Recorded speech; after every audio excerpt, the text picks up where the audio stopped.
Bienvenidos, bienvenidas. Queremos compartirles 3 capítulos de una jornada que nos dimos acá en FM La Tribu alrededor de la figura de Osvaldo Bayer. Le pusimos por título Un trago en el tugurio. Vamos a compartirles ahora el primer capítulo. El joven Bayer y el socialismo libertario. El invitado a este primer capítulo es Esteban Bayer, hijo de Osvaldo, escritor y periodista.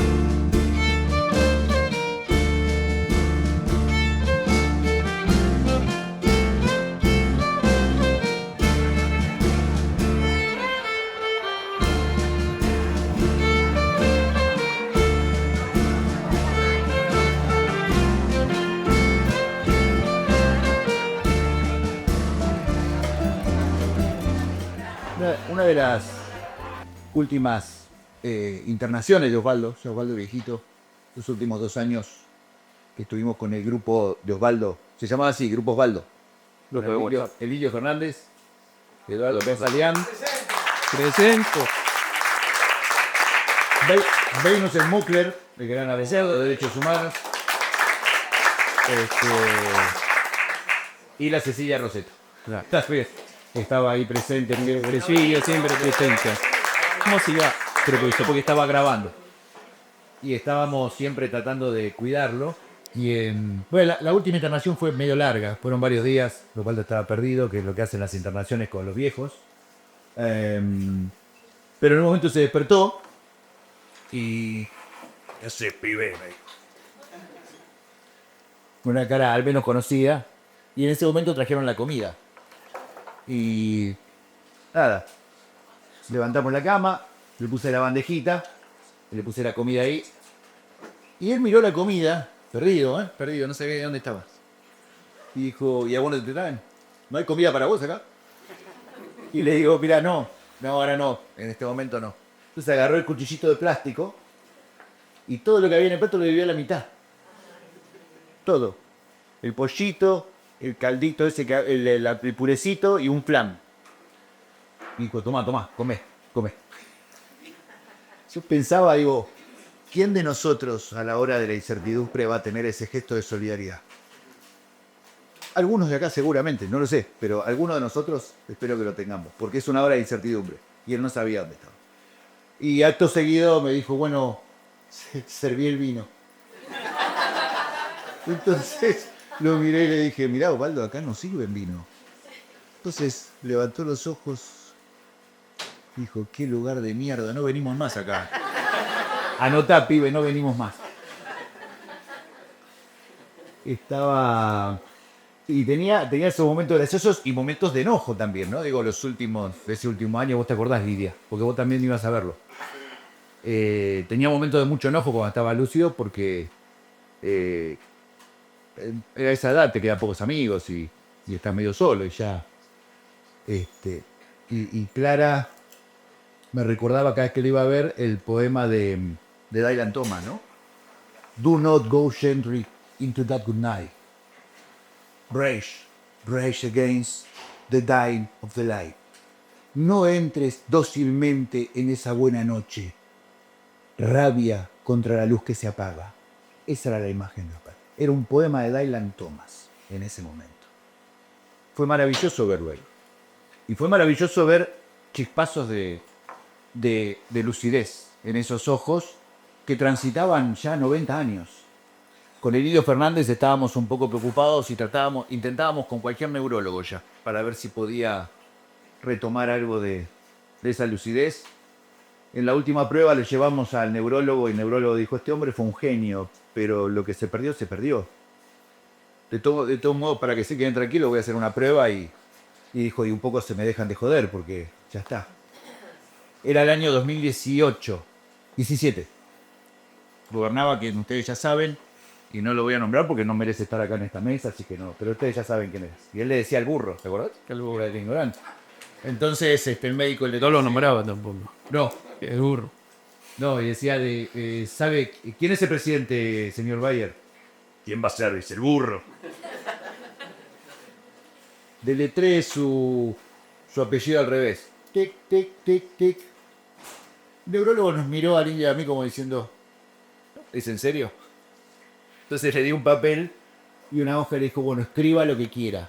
Y a esa edad, con la dificultad que tenía Osvaldo, los neurólogos nos dijeron que la gente escribe letra por letra, con lo cual puede salir cualquier palabra, porque es un esfuerzo gigantesco. Y él agarró el papel, nos miró a nosotros y puso, la belleza es perenne. Entonces el médico nos miró y dijo, váyanse por favor. Dejen de molestarme con esto, en serio. 15 días antes de su partida estábamos en la casa de Ariel haciendo un asado, hermoso asado, como siempre, que cuando vean en la edición van a ver las fotos, porque esto se va a editar con un montón de documentos. Todo lo que estamos mencionando tiene imagen. Entonces van a verlo ahí en la edición, esas fotos hermosas. Él estaba con un sombrero de paja, sentado en una poltrona así.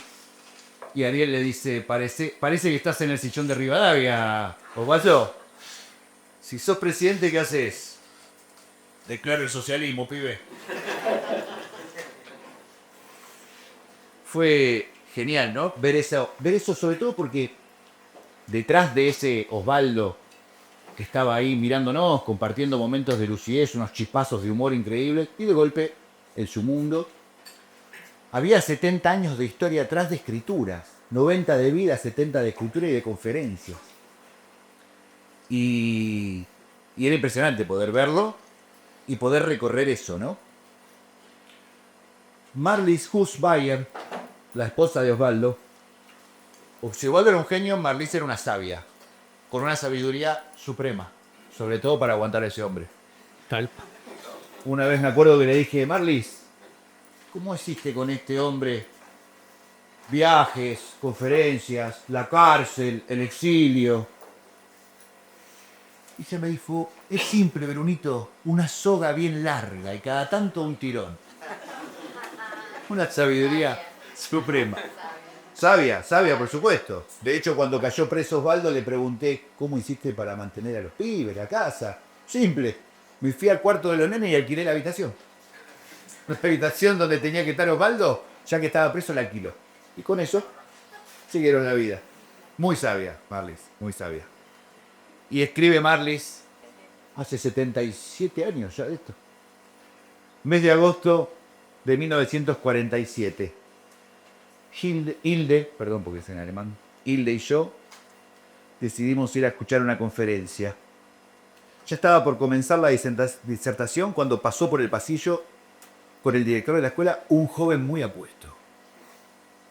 Le comento a Hilde, este es el único muchacho buen mozo de toda la escuela. Osvaldo disertó sobre los cantores de Nuremberg, de Richard Wagner, y tu madre quedó enamorada de él. Ahí empezó, por su primera conferencia, tenía 20 años, 1947, hace 77 años ya. Y Osvaldo comenzó un recorrido, y este es el Osvaldo joven, primer bloque, donde empieza a escribir a destajo sobre todo tipo de cosas, resúmenes, reseñas de libros, cuentos, historias, crónicas. Hay un texto que nosotros encontramos en su archivo, que es del año 1949. Bueno, vamos a acordar para qué revista. La revista Sagitario, una revista muy prestigiosa de literatura, donde él lee una obra fabulosa de Rilke, que se llama El cuaderno de Malte. Rilke está en París, recorriendo París, transformándose en un bohemio, e inventa una figura, que es Malte. Y escribe un diario como si fuera ese tipo. Ese libro de 1900, primera década del siglo, cambia la literatura para siempre. Aparece un tipo de biografía nueva, aparece un tipo de personaje nuevo que cuenta lo que le va pasando en primera persona, un yo diferente. Y Osvaldo en el 49 hace una reseña bellísima sobre el Rilke, pero además de la reseña, todos los signos de lo que después va a ser Osvaldo, porque Malte, el Malte de Rilke, está recorriendo las calles y haciendo crónicas de lo que ve. Él dice, yo aprendí a mirar caminando, aprendí a ver, detestando este mundo. Y Osvaldo va a hacer eso, escribe sobre el Rilke en el 49 y todas sus crónicas van a ser la búsqueda de un cronista viajero que aprenda a mirar a partir de estar siempre al borde del camino recorriendo lugares inhóspitos. Comienza a escribir en Sagitario, en Comentario, en la revista Capricornio, todas revistas de la época, tipo libro. Revistas muy prestigiosas.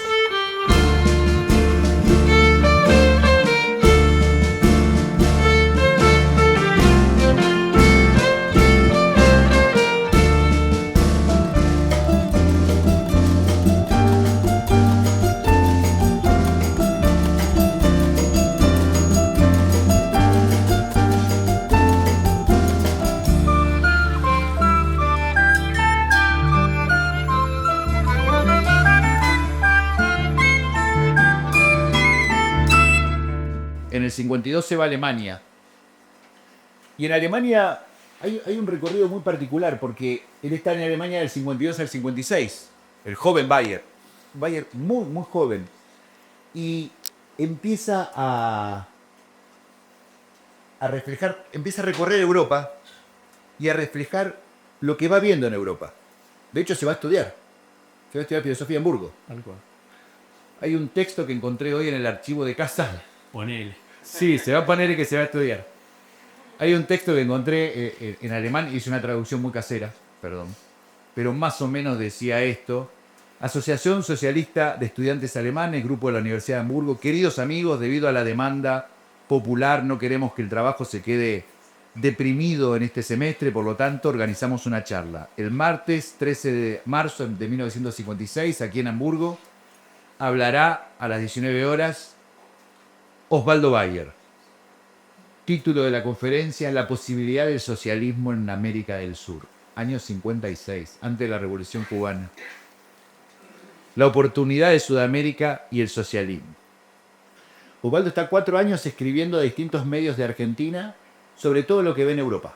Una Europa destruida por la Segunda Guerra, ruinas por todos lados, recorre, se entrevista con poetas, con escritores, hace marchas, acompaña las marchas en Francia de los que están exiliados de España y están haciendo las marchas contra Franco, y él va, hace esa crónica. Y escribe cosas muy dolorosas también. Se mete con un tema muy complicado que es los filósofos y el judaísmo en ese momento. Jasper y el estoicismo. Martin Buber y un tema siempre actual, alemanes y judíos, en la revista, que lo escribe para la revista Continente. Y el marquillo de Knut Hamsun. Me voy a detener acá. Knut Hamsun es un escritor que había apoyado a los nazis, pero era el mejor escritor de su país. Y cuando caen los nazis, el odio popular sobre esa figura, que solo había dicho que él no tenía nada en contra del régimen de ocupación, pero que no escribía cosas para el régimen, toda la descarga del odio va a ir contra ese escritor que había apoyado a los nazis. Y el relato, y acá los voy a dejar con la intriga, el relato que hace Osvaldo Bayer, ese joven Osvaldo Bayer, de ver a un escritor destrozado por el odio popular y al único que castigan por el nazismo, que todos apoyaron ahí, es increíble. Y es muy jugado para la época. Un tema que después va a retomar con una crónica sobre todos los jóvenes que adhirieron al ejército nazi, que fueron mandados a la guerra y terminan presos en Rusia. Y él dice la figura del Lancer. Ahí va a ser una gran reflexión sobre qué hacer con esos chicos que eran pobres en Alemania, que les dieron un traje, un uniforme y les permitieron marchar con la frente en alto en una Alemania derruida para pelear para un régimen que ni entendían, terminan presos en Rusia y son devueltos. Y nadie los quiere en Rusia, pero tampoco nadie los quiere en Alemania. Y hace una profunda reflexión sobre que no hay que maltratar a esos jóvenes. Es increíble, es un tema incómodo. Es el nazismo, es la guerra, para nosotros es un estereotipo, pero las crónicas de esa época de Osvaldo, y es un Osvaldo que además va a recorrer la Alemania comunista de ese momento, recorre toda la Alemania capitalista y empieza lentamente a escribir críticas al capitalismo, por ser un sistema que en base a la libertad se permite explotar a cualquiera, pero también críticas al comunismo de ese momento. que dice que es una dictadura vil, que por más que coman todos no deja de ser una dictadura. Y esa postura de un socialdemócrata, que encima es parte del Partido Socialdemócrata Alemán, le empieza a hacer un quiebre. Por eso lo llamamos este bloque el socialismo libertario de Osvaldo. Cuando publiquemos esas crónicas seguramente van a despejar todas estas dudas, pero es increíble ese recorrido para Revista Sagitario, para Noticias Gráficas, Rudel y sus vuelos, Berlín Termómetro del Mundo, El Mundo Sigue Girando, Neonazismo en Argentina, de la revista Comentario. Este texto es increíble porque él, como está viajando a Alemania y Buenos Aires, conoce a todos los alemanes de acá y ve cómo los alemanes que se escaparon de Rusia, de Alemania en ese momento, en el año 56-57, están poniendo librerías, vendiendo libros y haciendo círculos de estudio del nazismo. Es una cosa impresionante. Y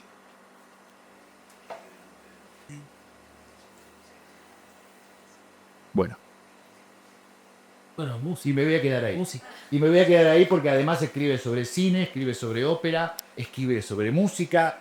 Nosotros encontramos todo ese material, son más de 50 o 60 notas que encontramos de los primeros 10 años de Osvaldo, del 47, 48 al 58, que es cuando se va a Esquel, y la producción literaria de este hombre, ensayística sobre ópera, sobre música, sobre cine, sobre política, judaísmo, filosofía, es una cosa increíble y va a dar mucho que hablar. También su crítica al peronismo de ese momento, muy típica de esa izquierda argentina y también de esa izquierda alemana que no ponderaba los populismos en ese momento de Perón, de Franco, de Mussolini, de Hitler.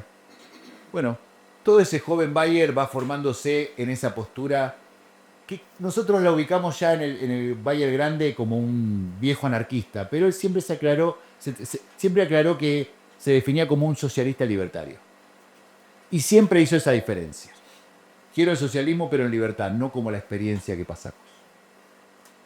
No, pensaba que es un habitante de la incomodidad, Osvaldo, ¿no? Y que es un espíritu siempre disponible para las encrucijadas, ¿no? Y que en parte de ese recorrido que él se arma en Europa y que da como fruto todo este repertorio de textos que digitalizamos en unas jornadas hermosas donde invitamos, hay amigos y amigas que están acá que participaron de eso, a digitalizar esos textos, ¿no? Porque teníamos, por el gran trabajo de Bruno sobre todo, buena parte de esas revistas, algunas en fotocopia, otros los originales, y los digitalizamos con el objetivo de hacer un libro, objetivo que fue interrumpido por la partida de Osvaldo y que nos dejó a nosotros con otras necesidades respecto de la relación con Osvaldo. Y tal vez este envión, ¿no?, de hacer este encuentro sirva también para relanzar un poco el proyecto de ese libro, de ese Osvaldo escritor, de ese... En algún momento habíamos pensado como título los textos del oficio, es decir, un Osvaldo donde se forja un oficio, digamos, ¿no? que es el oficio de escribir. Y además un Osvaldo que esculpe un espíritu libre.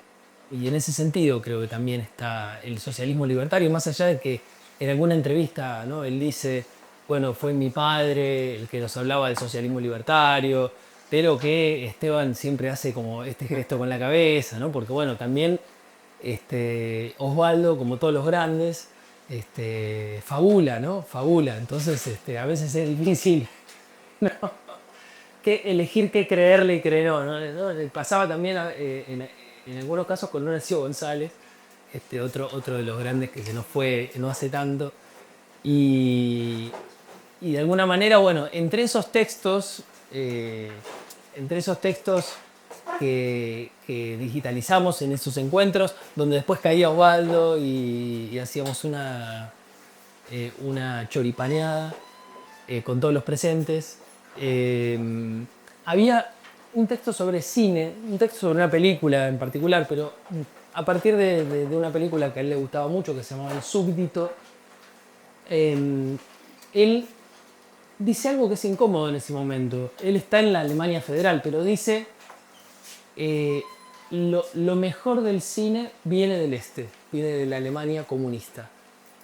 Es decir, el cine más problematizador, el cine más libre viene de la Alemania que él critica, bueno, por ser una Alemania muy vigilada, y sin embargo, ahí hay un cine donde aclara, hay que separar la parte propagandística. No, 50% de ese cine es propagandístico y es infantil, dice.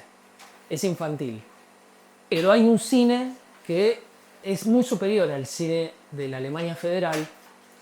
¿Por qué? Porque hay dos cosas. El cine de la Alemania Federal, dice Osvaldo en ese momento, sin ser además un experto en cine, ¿no? Es un autodidacta realmente.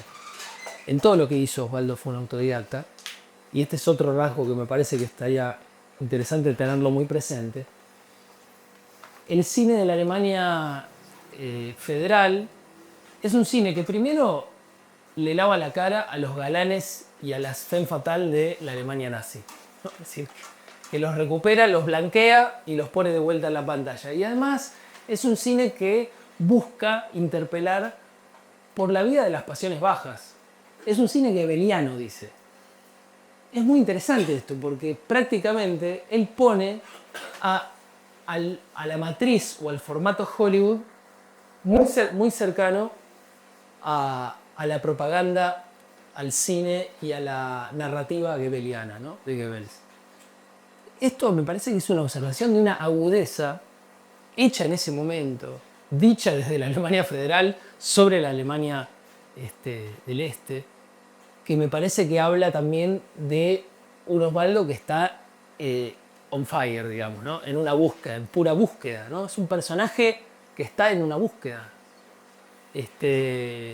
Y por otro lado, hablábamos con Bruno el otro día, que este gesto de decir, cuidado porque acá estos actores y estas actrices estuvieron también en pleno nazismo, lo más bien, digamos, ¿no? ¿Cómo es que pueden volver así nomás?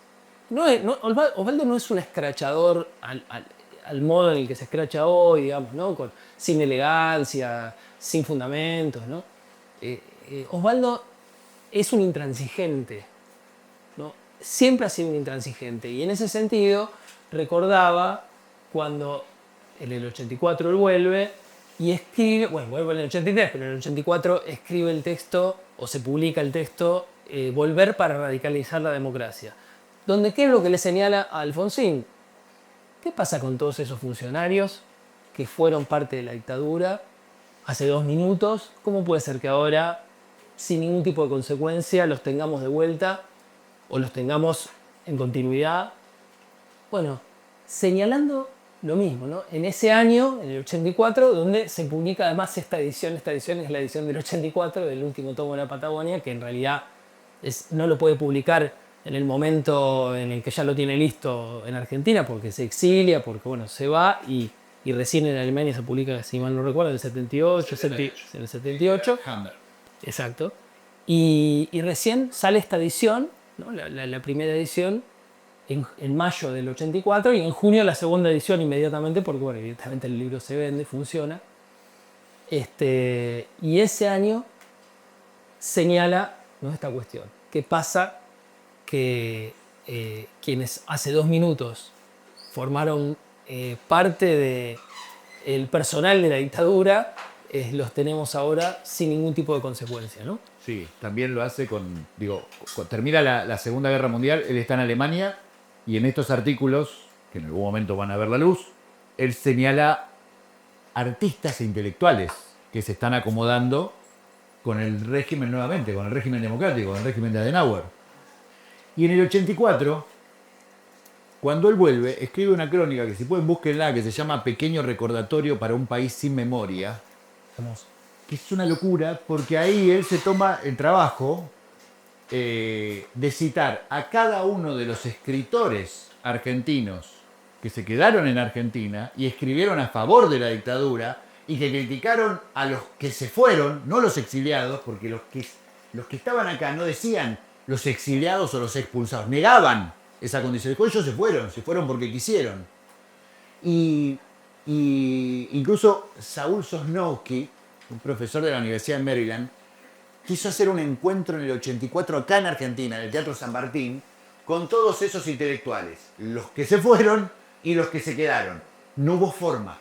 Llamaba a uno y a otro y decía, si yo lo veo a ese, lo cago a trompadas. Esto es literal. Literal, lo cuenta él. Lo cago a trompadas, no me voy a sentar con ese en ningún lugar. Otros que no querían compartir mesa, otros que decían, sí, yo estuve exiliado con fulano, pero no sabés lo mal que se portó en el exilio, entonces tampoco... Y entonces, ¿qué hizo Saúl Sosnowski? Atendiendo al ego de los intelectuales, los invitó a todos a la Universidad de Maryland. Entonces ahí aceptaron y se fueron todos para allá. Y cuando llegaron a Maryland, en el 84, se hizo el encuentro por áreas temáticas, pero en el hotel se separaron todos. Los exiliados por un lado, los que no se exiliaron por otro, e incluso hubo algunas rencillas en los pasillos, dicen ellos. Y ahí Osvaldo aprovecha para leer pequeño recordatorio para un país sin memoria, pero los tiene a todos ahí. A todos los que él señala en ese texto están sentados delante de él. Bueno, después de eso fue un escándalo total. No se perdía esa intransigencia, porque estaba muy molesto con lo que había sucedido, con ese exilio, con ese maltrato, y sobre todo con los que escribían los que estaban acá, de los que se habían tenido que exiliar. Entonces ese debate no se lo perdió. Lo hizo en Alemania en la década del 50 y lo hizo acá en Argentina con la dictadura en los años 80. Repitió eso 50 años después. Bueno, para empezar, yo creo que tocar esta etapa de Osvaldo es importante porque es la menos conocida de Osvaldo. Osvaldo se lo conoce por su trayectoria posterior, pero esa etapa, digamos, fundacional de su obra es muy poco conocida. Y creo que fue decisiva. Fue decisiva en dos aspectos. Uno, el hecho de haberse ido a Alemania, enamorado de la vieja, perdidamente enamorado, porque él no tiene la intención de estudiar, la sigue a mi mamá queriendo, bueno. O sea que en eso era como todos nosotros que chamullaban. Chamulaba. Pero estando allá, sí, se inscribe en la universidad y se va quedando. Él trata de convencerla de volver inmediatamente, pero se queda, se van quedando y bueno, se inscribe en la Universidad de Hamburgo, filosofía. Empiezan a trabajar los dos, ella en el consulado argentino y en el consulado de El Salvador. Tienen un hijo, el hijo mayor, un escándalo en la familia de Osvaldo, la madre era muy católica, doña Albina, cómo iba a tener un hijo sin estar casados, y bueno, después termina casándose en Hamburgo, un acto protocolar, en la pausa del mediodía, y para festejar se van a comer una salchicha, cuenta mi vieja siempre. Pero se termina casando. Pero el hecho de Osvaldo de irse a Alemania y empezar a escribir, creo que lo forma en el sentido que él no tiene ningún compromiso con nadie. Él escribe desde Alemania de temas alemanes que involucran también a la realidad argentina, pero no tiene ningún compromiso literario o político en la Argentina hasta ese momento. Y entonces escribe desde una distancia que lo mantiene como un escritor independiente.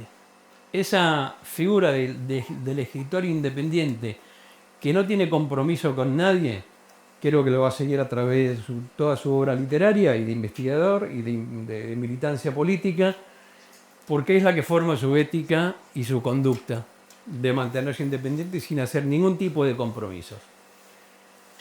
Cuando vos nombrabas recién a Rilke, ese texto,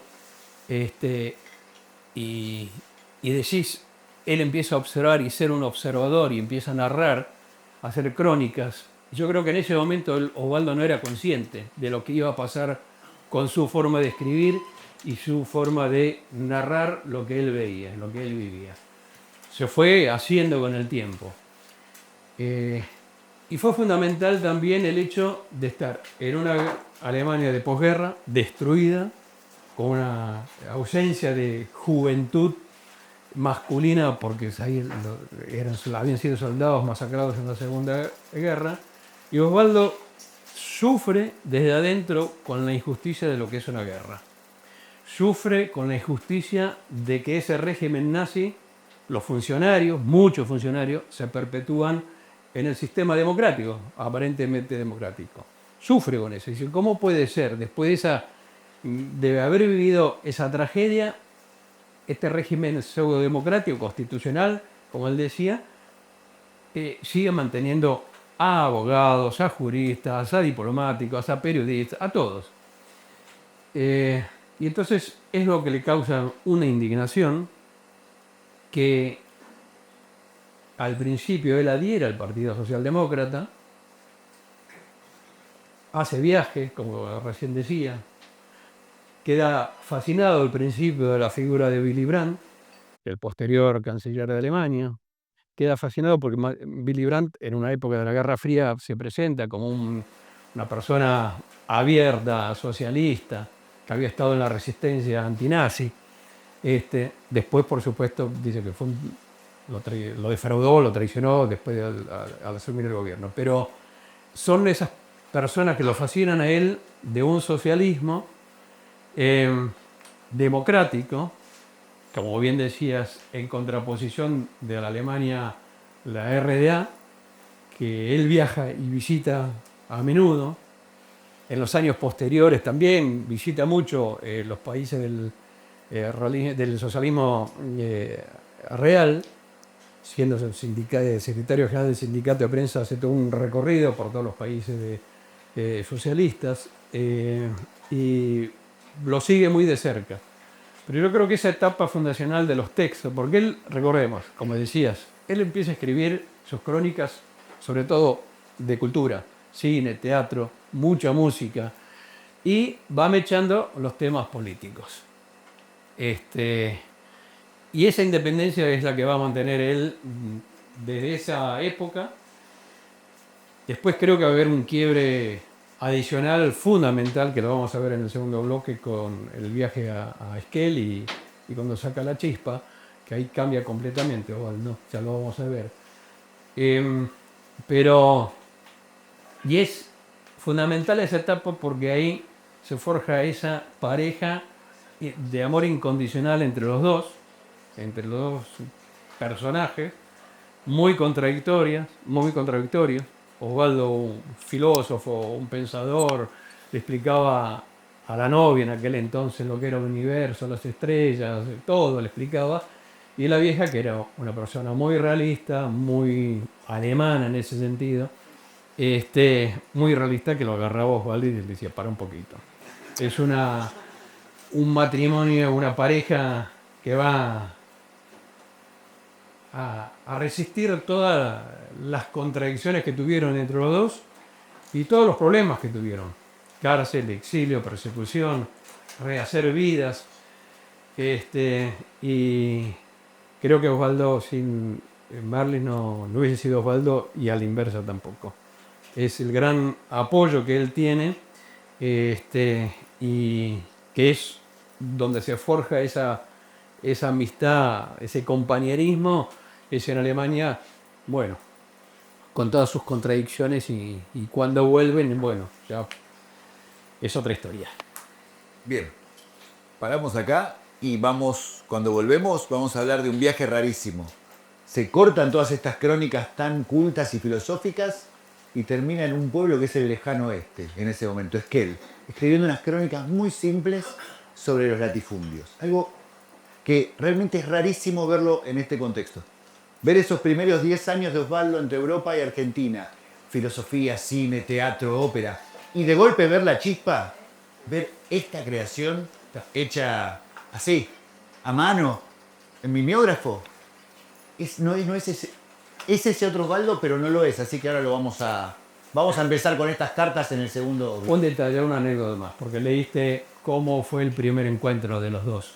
Mi vieja iba era la escuela de traductorado, ella quería ser traductora porque dominaba el alemán a la perfección, el español a la perfección, la lengua materna, y iba a la escuela de traductores y el viejo iba a la escuela de periodismo. y que estaba en el mismo edificio. Y bueno, ahí se juntaron también, se veían, después se empezaron a salir, se iban los dos a retiro, caminando, filosofando. Bueno. Y llega un 21 de septiembre, el día de la primavera, y mi vieja ya estaba enamorada de este hombre que le contaba las cosas más lindas, y poesías, de todo. Y bueno, y van, salen de excursión con los compañeros de estudio, y los hombres, los muchachos, van a jugar un partido de fútbol. Y bueno, la vieja enamorada, salen los muchachos vestidos de pantalones cortos, con camiseta, y la vieja lo ve al hijo y dice, ¿pero qué pasó con ese hombre? Era un hombre todo blanco, flaco, no sabía jugar a la pelota, se desmoronó completamente la imagen, me desenamoré en ese momento, porque era feísimo y además jugaba muy mal al fútbol. Él siempre cuenta que jugaba muy bien, pero era malísimo. Pero después cuenta, cuando volvimos en el tren, volvió a enamorarme con las poesías que me narraba. Y ahí quedamos.